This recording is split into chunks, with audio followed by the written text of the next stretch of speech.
वीरव्रतवत्सलय प्रदधर्मपालक लोकनायक श्रेष्ठनायक देवदेवा वीरपुरुषा मोक्षकर्ता रक्षक असुरध्वंसकर वीर वीरप्रतिबल योद्धवन बल सैन्य वीरव्रत।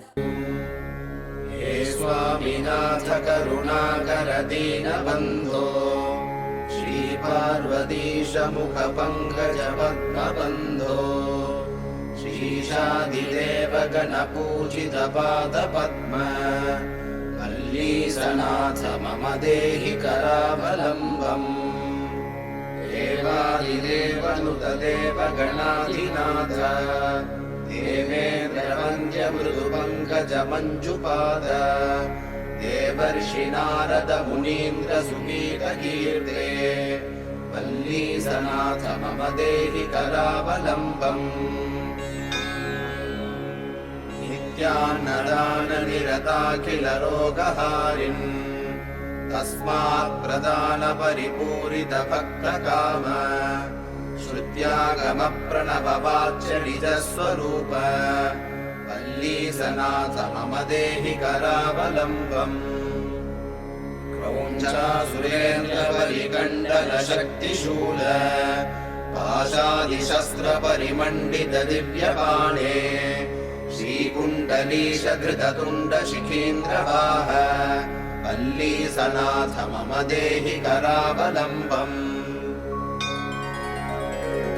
देवादिदेवरथमण्डल मध्यवेद्य देवेन्द्र पीठनगरं दृढचापहस्तम् शूरं निहत्य सुरकोटिभिरीड्यमान वल्लीसनाथ मम देहि करावलम्बम्।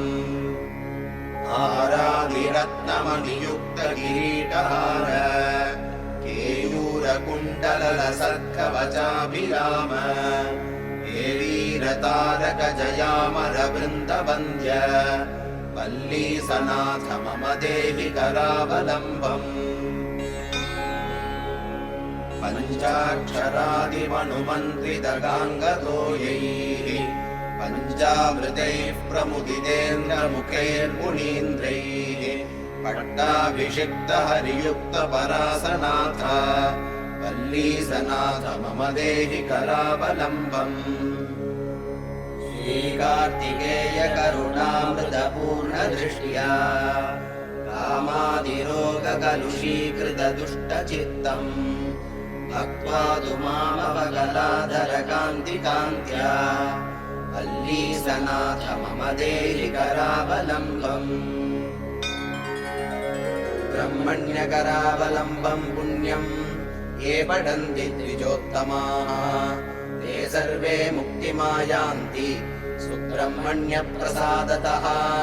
सुब्रह्मण्यकरावलम्बमिदं प्रातरुत्थाय यः पठेत् कोटिजन्म कृतं पापं तत्क्षणादेव नश्यति।